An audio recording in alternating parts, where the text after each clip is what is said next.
Bom dia, boa tarde, boa noite para quem é do dia, para quem é da noite. Estamos aqui mais uma vez com o podcast Loucos por Arquitetura, realizado pela revista Projeto, em parceria com a Docol, que é líder em design aqui no Brasil e na América Latina.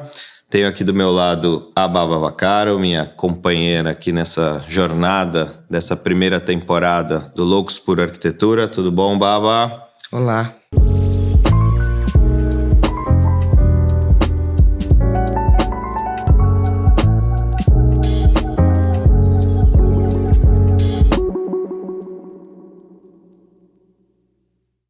E, como eu falei, nosso podcast é oferecido pela Docol, a marca da água, mais premiada internacionalmente no seu segmento, pelo design e produtos inovadores. A gente ainda fala um pouco mais sobre isso hoje. Mas, no momento, quero apresentar o nosso querido convidado de hoje, Gui Matos. Tudo bom, Gui? Tudo bem. Obrigado pelo convite. Obrigado por estar aqui, obrigado por despender um pouco de tempo, que eu tenho falado para todo mundo. Hoje o tempo é o mais complicado de tudo. Então, para a gente parar e fazer, é sempre uma honra. É o mais precioso. Muito bom. Bom, falando aqui, um olhar sobre os 35 anos de carreira do Gui Matos acaba de dar forma a um livro que foi lançado recentemente, com uma seleta seleção dos projetos da sua autoria. Em meio a casas e arquiteturas de tipologias variadas, é momento de afirmar as suas raízes, iluminando o presente e o potencial da sua futura produção. Bem-vindo novamente, Gui. Esse podcast foi criado no intuito de conhecer um pouco mais a história de cada um. E quando a gente fala loucos por arquitetura, é porque a gente sabe que são arquitetos e arquitetas que têm aí uma certa paixão, né, pela profissão e tudo mais. A gente tem começado esse bate-papo justamente perguntando de onde surgiu essa paixão. Como que foi para você? Da onde veio? Por que arquitetura? Bom, essa paixão veio de longo tempo atrás, né? Quando eu era moleque, menino ainda, eu gostava muito. Até um passo atrás, quando eu era muito pequeno, eu sentava no colo do meu avô e ele desenhava. E ele desenhava incrivelmente bem. E eu ficava vidrado com aquilo. E aí eu comecei a desenhar sempre tentando chegar no que ele fazia. Eu nunca consegui. Mas a minha paixão por desenho, acabei fazendo Pan-Americana, eu sou persistente, eu fui insistindo. Quando eu tinha 12 anos, meus pais fizeram um projeto de uma casa. Até com o Marcos Tomani, que uma época anterior era uma arquitetura arrojada, em concreto, tudo. E eu adorava ver aqueles desenhos nanquim. E eu sempre participava dessas reuniões, muito vidrado em ver tudo aquele normografado, aquela história, as perspectivas. E aí eu comecei a entender um pouco da arquitetura. Depois meu pai percebia e ele sempre gostou, meus pais gostavam. E ele me levava para a obra, eu comecei a ver aquilo se transformar. E quando eu tinha 14 anos, eu morei numa casa que eu tinha visto todo o processo. E desde então eu falei, eu vou ser arquiteto. Legal. E aí, todas as oportunidades que eu tinha, eu ficava olhando os espaços, porque eu tinha participado desse processo, né? Então eu tentava imaginar como é que pensaram nisso, como é que é aquilo. E isso nunca abandonou. Então já foi um arquiteto de nascença quase, assim, né? de colo, pelo menos. Que legal. E sempre foi arquitetura, então? Nunca teve aquela dúvida? Não. Arquitetura ou veterinária? Não, nesse ponto não. Teve uma certa dúvida em artista plástico, mas eu achava que artista plástico não tinha futuro. Não tinha futuro. Então eu falei, não, a arquitetura é mais séria, um negócio... E meus pais, que eram apaixonados por isso, eles sempre me empurraram. Então eles me incentivavam, de fato, a ser um arquiteto. Muito bom, legal. Conta da sua primeira casa, vai. A primeira casa que você fez. Na praia? A do Mário? Na verdade, aquela foi a segunda. Segunda. Foi a segunda. Eu tinha feito um estúdio um ateliê para Dora Bahia, artista plástica, que estudou comigo. Ainda antes de me formar, eu fiz, tá na Rua Atlântica, aqui pertinho. Tá lá até hoje. E depois eu me mudei para o litoral. Fui morar no litoral norte. Depois que eu me formei. Falei, vou tentar a coisa por lá. Eu tinha uma outra corrente que me puxava, que era o mar. Aí... Quer dizer, a dúvida não foi ser veterinário, foi ser surfista. Será que eu vou ser só surfista? Porque na época da faculdade eu me dediquei bastante a esse esporte. E aí uma amiga em comum, minha e dele, falou pra mim, você tá querendo ser arquiteto aqui? Ele tá querendo construir uma casa ali. Falei, mas quem? O Mário, ele tá sentado ali na praia. Aí eu fui na cara dura, sentei do lado do Mário e falei, você é amigo da Thaís? Você tá querendo fazer uma casa aqui? Eu sou arquiteto aqui. E a gente começou a trocar ideia. Nasceu. E hoje somos ótimos amigos e nasceu uma casa que tá lá até hoje. É uma casa encantadora, uma casa muito legal de madeira. E foi muito legal, porque eu até falo pro Mário, né, que ele foi uma pessoa, foi um cliente logo de saída, que já tinha um olhar, uma estética, e que ele me ensinou a importância do simples. Porque eu chegava com uma coisa e ele falava, mais simples, mais simples, mais simples. O Mário. O Mário. Ia te pedindo, e aí... Nessa época, publicitário, e eu querendo, acho que, mostrar. Não é simples, é pescador.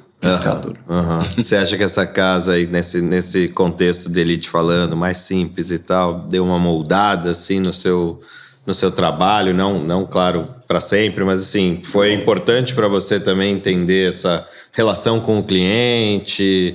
sem dúvida. Sem querer também, eu já vou botar todas as minhas cartas na mesa logo de uma vez.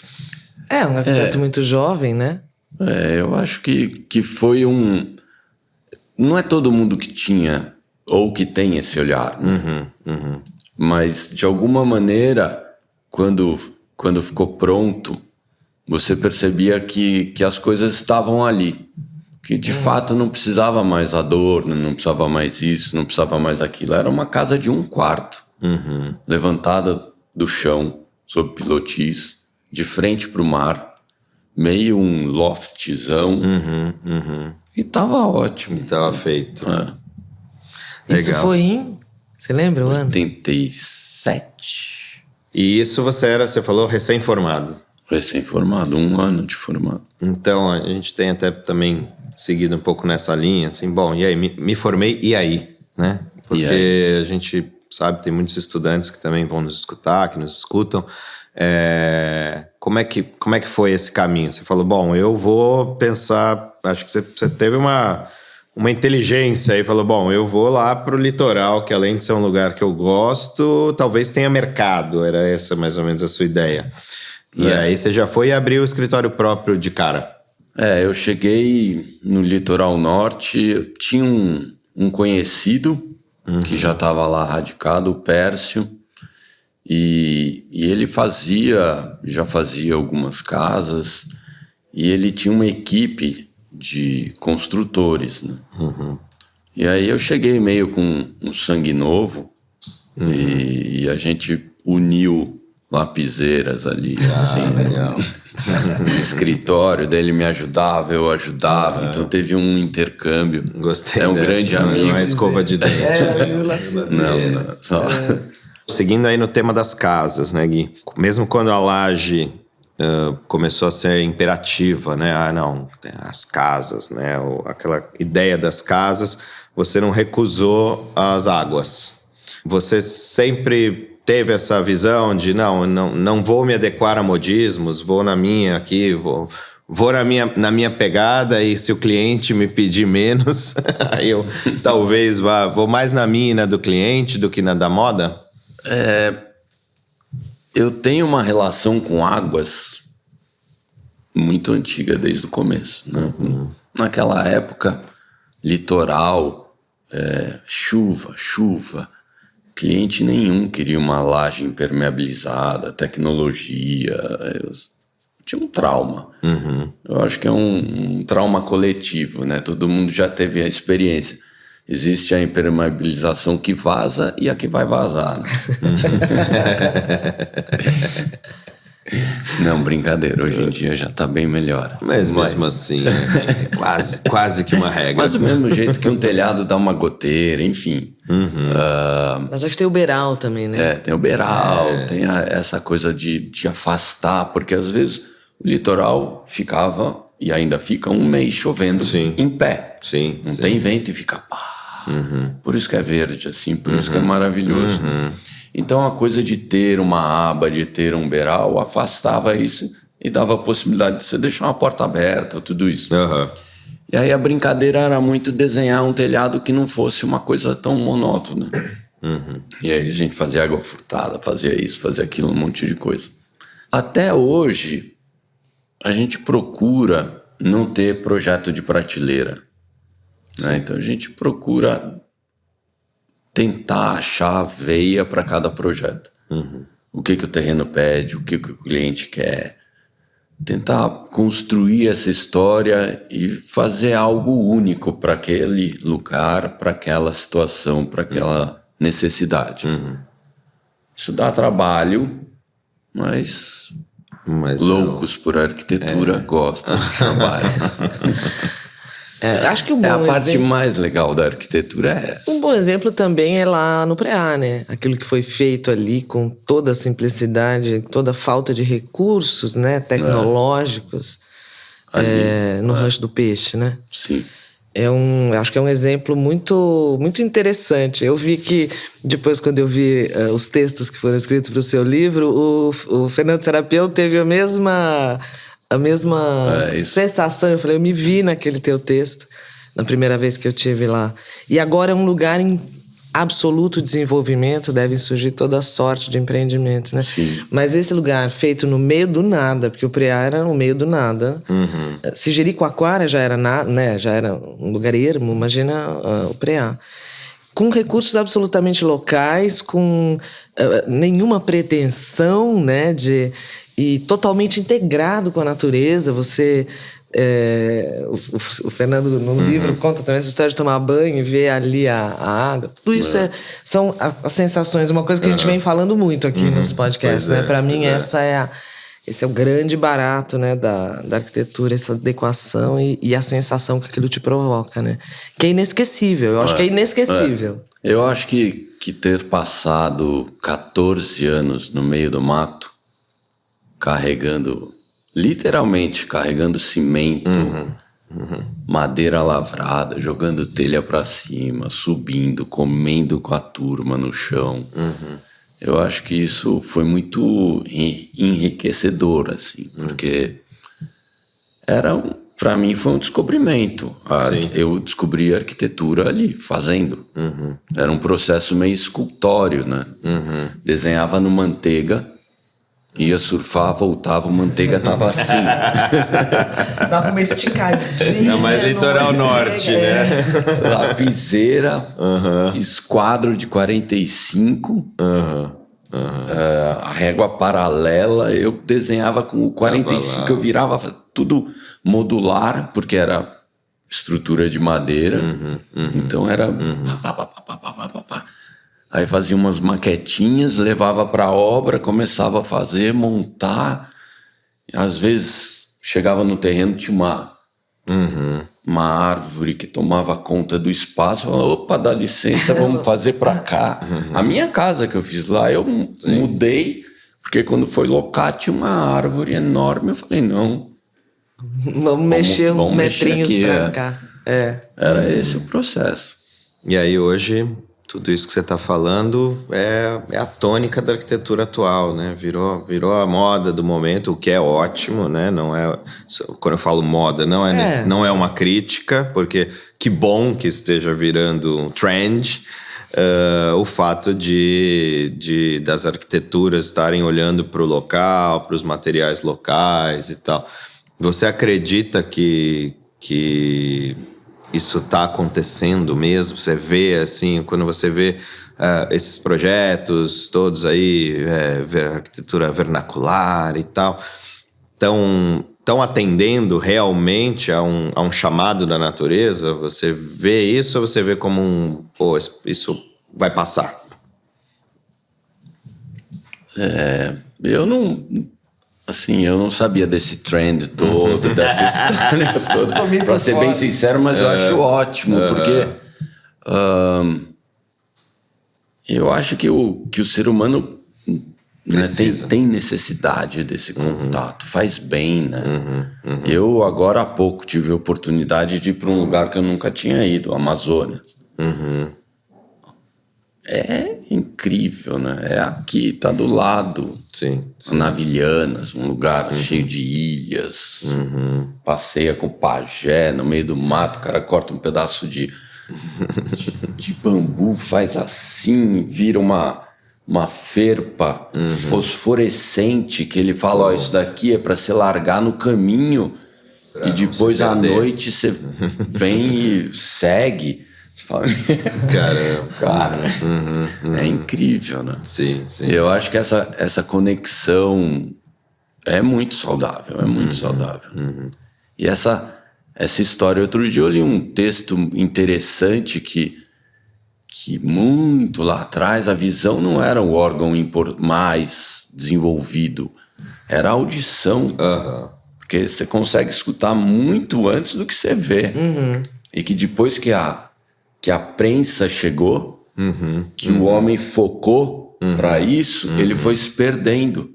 E essa sensação aqui, ó, espacial, começou a ir cada vez mais na tela agora, então, né? Então virou isso.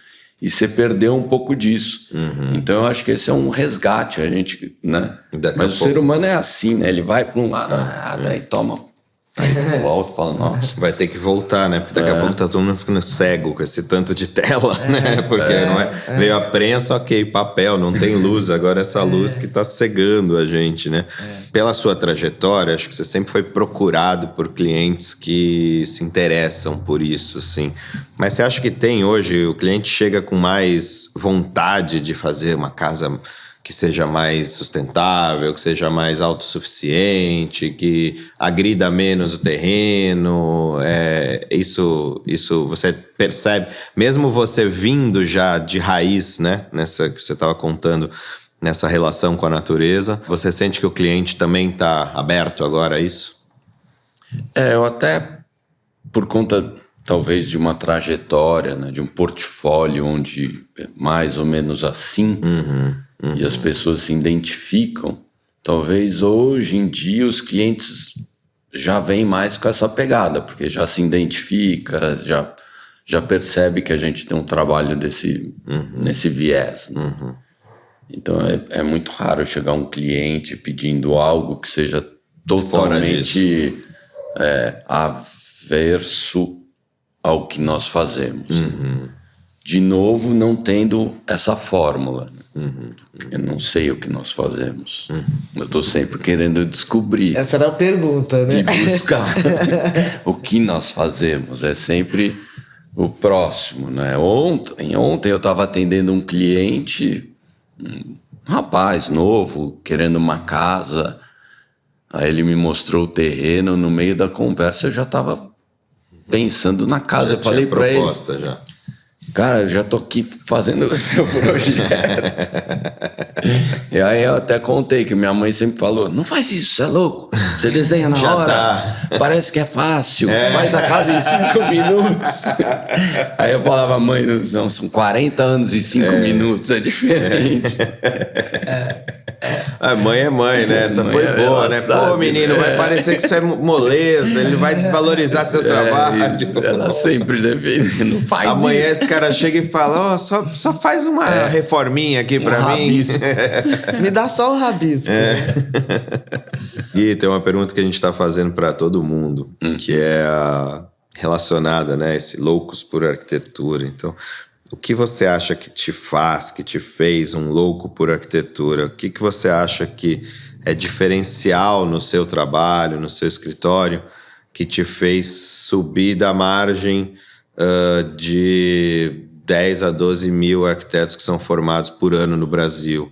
A gente tem um contingente muito grande de arquitetos e, claro, que temos aqueles de maior destaque, menor destaque, mas a gente tem também aqueles que não passam a ser praticar arquitetura propriamente dita, não na parte do desenho, não na parte da criação. O que você entende, como que você faz uma autoanálise de falar, não, no meu trabalho acho que o que me tirou, o que me botou um pouquinho acima da superfície foi... Ser absolutamente louco por arquitetura.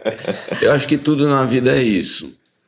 Quando eu tive uma grande escola, que não foi o colégio, foi o esporte. Foi uma grande escola na minha vida. Desde moleque, eu era fissurado em fazer direito. Eu gostava da emoção de ter feito um gol, de ter feito uma cesta. Muito pequeno eu estudei no Santo Américo, lá atrás, só moleque, não tinha menina, não sei o quê. E assim, milhares de crianças. Eu participei de uma Olimpíada, e eu não sei como, uma Olimpíada de bobinha, assim, de chutar bolinha no gol, disso, daquilo, pular com o saco, marcar o tempo, não sei o quê. Eu ganhei. Eu devia ter 10 anos. E no ginásio lotado me chamaram. E aquilo eu fiquei assim. Curtiu. Eu falei, nossa, o que é isso? E ali eu falei, eu vou ser atleta. E aí foi futebol, foi handball, foi não sei o quê. Foi polo aquático, que eu quase que me mudei para a Itália para jogar. Olha só. Aí eu entrei na faculdade em Santos, porque tinha USP, Mackenzie e Santos naquele ano. Eu vou para Santos. Não, eu não vou pro mar. Não, eu queria ficar em São Paulo, tá. mas vamos dizer, a minha relação com várias matérias, química, biologia, Não eram me essas permitiram. Entendi. Aí, em Santos, eu fiz, acho que foi aquilo, eu fiz um desenho que tinha aptidão artística, que nos outros não tinham, que foi muito bom. Era uma música do Caetano Veloso, eu soube interpretar aquilo direitinho e aí eu caí em Santos, mas eu queria jogar polo, porque a minha vida era jogar polo. Olha só. Aí eu falei, nossa, e agora, rapaz? Eu falei, eu vou surfar. Aí eu fui de cabeça surfar. E eu aprendi que, assim, com o esporte, você tem que gostar, porque dá trabalho. Sim, dá trabalho acordar cedo, água fria, não sei o quê. Paraná. Todo mundo hoje em dia tem uma relação com o surf, que é um esporte muito popular no Brasil e que, né, os brasileiros estão arrasando. mandando Sempre arrasaram, muito bem, mas estão sim. agora em evidência por conta das Olimpíadas. Qualquer atleta sofre, tenista, corredor, todo mundo machuca, lesiona, não sei o quê, mas vai lá e vai. E eu sei que é essa a fórmula. Tem que gostar e tem que praticar. E praticar muito. Então foi isso. Eu lá na praia, muito. Hoje em dia, meu filho fala, vai trabalhar, né, pai? Domingo. Acorda, eu tô... Eu não sei se eu tô trabalhando ou eu estou enjoying, entendeu? Essa que é o legal da história. Então, Eu adoro, pra mim, passa o tempo. É o clichê, né, do trabalho com o que você ama, que você nunca irá trabalhar. Não, mas eu tive a sorte disso acontecer, entendeu? Até hoje eu gosto. Eu, às vezes, se eu acordo por algum motivo, e às vezes são muitos, no meio da noite, eu não fico virando na cama, eu vou trabalhar, eu vou me divertir. Tá vendo? Esse é o verdadeiro louco mesmo. E eu adoro essas conversas porque, olha só, acho que não só para mim, mas acho que a maioria das pessoas que conhece seu trabalho, conhece um pouco sobre Gui Matos, que sabe que Gui Matos é arquiteto e surfista, achou que você era surfista a vida inteira, né? Não, nasceu arquiteto, nasceu surfista. Tarde. Você foi pro surf como alternativa ao polo aquático, que era a sua grande paixão. Você queria ser jogador de polo aquático. No polo eu tava bem. Não era o suprassumo, mas tava lá. Dava um trabalho com esse tamanho todo. Muito bom, Gui. Falando um pouco mais de arquitetura, hoje a gente, né, voltando um pouco nessa história aí do que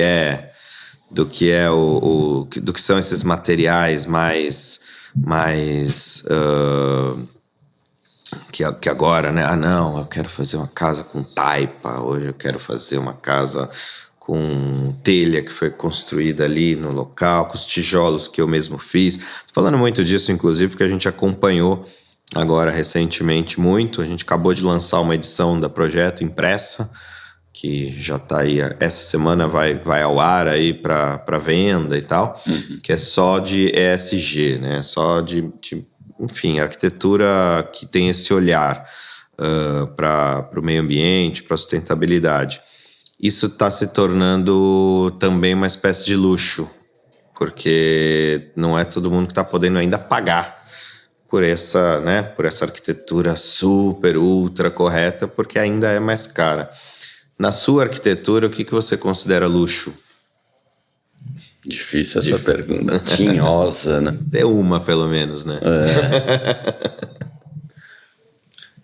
Eu acho que liberdade e confiança do cliente. Sabe? Ele saber usar, no bom sentido, o talento de quem ele está contratando, né?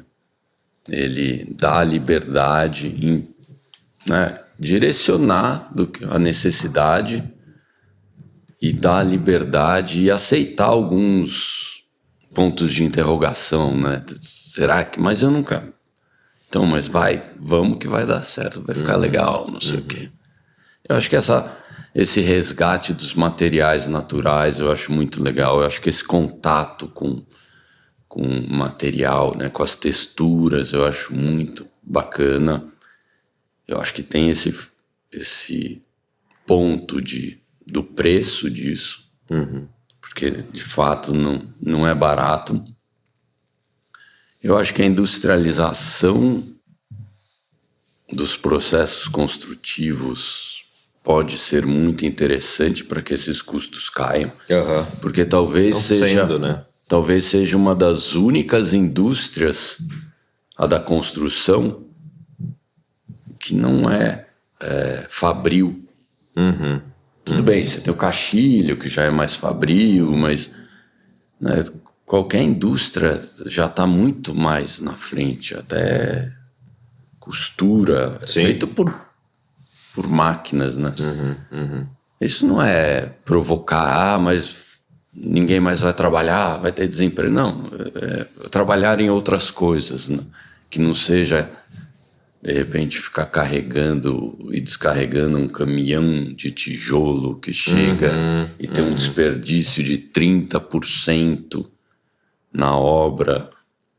É fazer o que se deve fazer, né, de uma maneira mais saudável.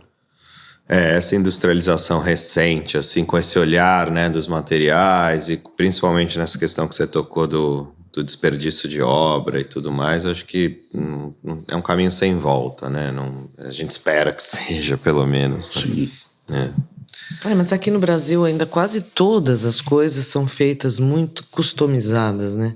Existe esse grande desejo de se fazer uma coisa com 2,32 m, né? Existe com 2,25 m, mas não serve. Tem que ser com 2,32 m. Quase esse cinza, não, mas é um pouco diferente. Então, em alguns outros países você vê que há muita coisa da indústria da construção civil que é padronizada, e funciona muito bem. Sim. Né? Com grandes arquitetos utilizando esses né, recursos. Mas aqui me parece que sempre tem né, o 2,32 que muitas vezes impera e aí complica realmente, né?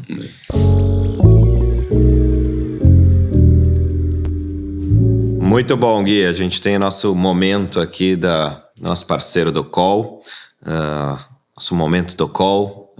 A gente sabe que você teve um trabalho muito bacana aí com a Baba, com a marca, e a gente tem pedido também para os convidados contarem um pouco sobre essa experiência, né? Principalmente arquitetos quando estão fazendo desenho industrial, uma coisa, né? Que uma outra escala, uma outra lógica.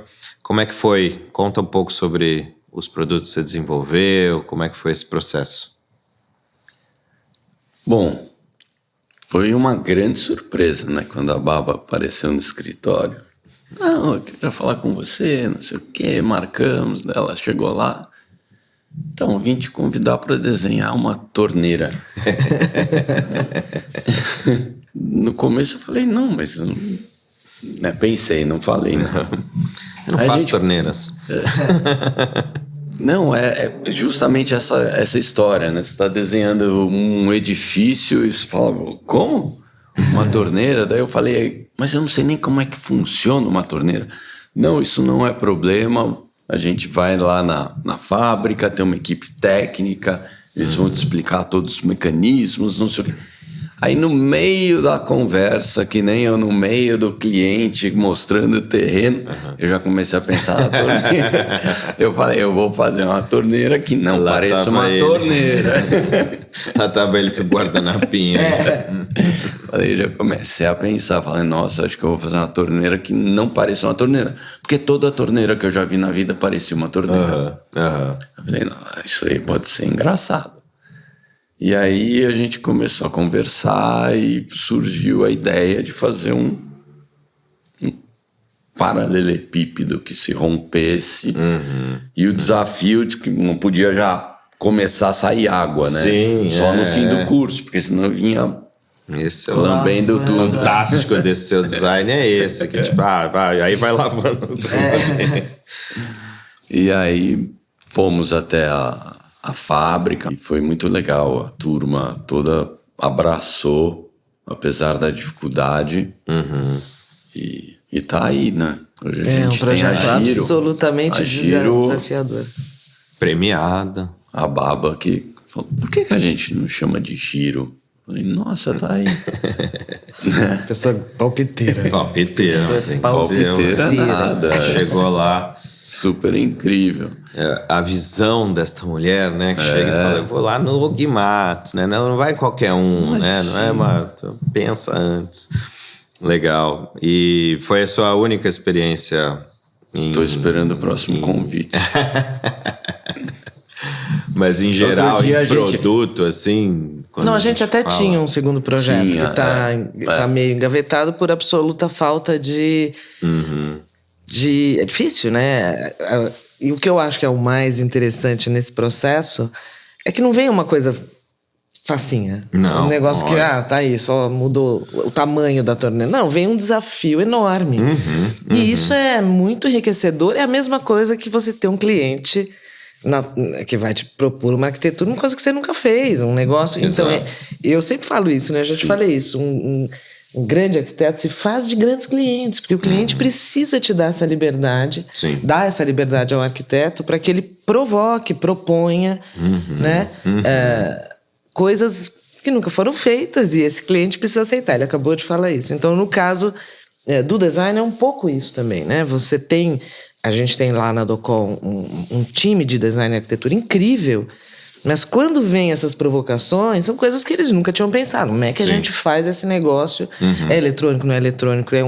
Que tipo de mecanismo que nós vamos usar? E como é que isso vai ficar? E como é que isso vai parar exatamente no lugar? E como é que...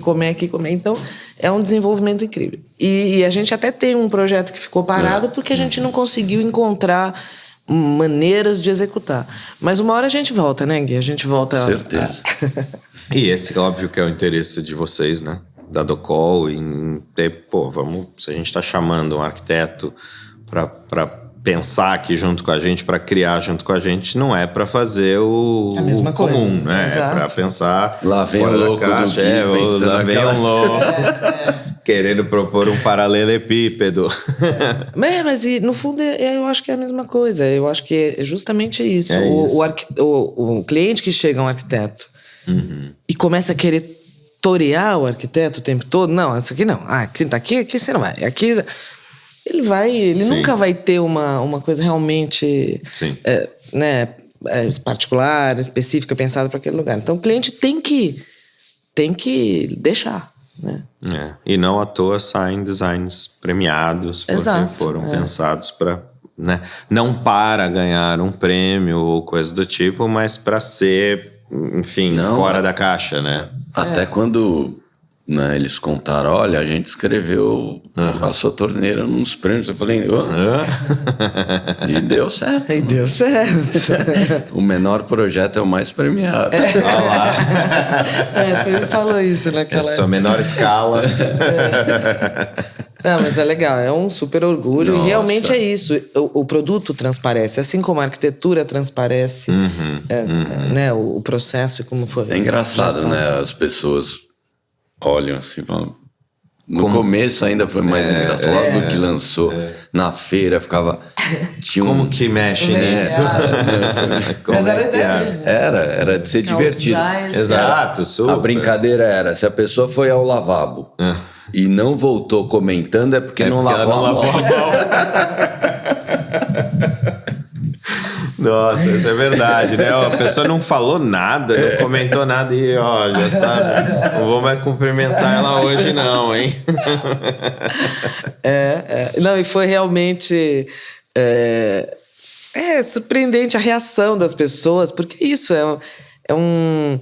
Faz parte, né, do design, eu acho, né? Essa maneira de emocionar também. Acima de tudo, né? Além de linda e tudo mais, cara, é divertido você mexer. Não, e funciona super bem, né? É uma coisa que às vezes eu comento com os clientes. Eu falo, olha, tem que ter um pouco de humor.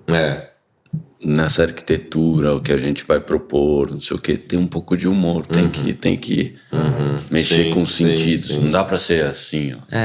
Austero, né? Vai, nada acontece, né? Tem que... Ups. Acho que faz parte.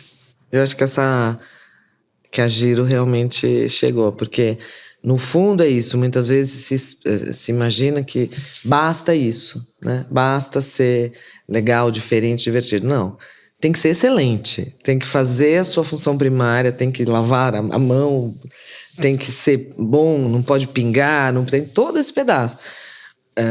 Que isso está sempre, né, tá cumprido. Agora, o que tem a mais que é o mais interessante, né, nesse caso.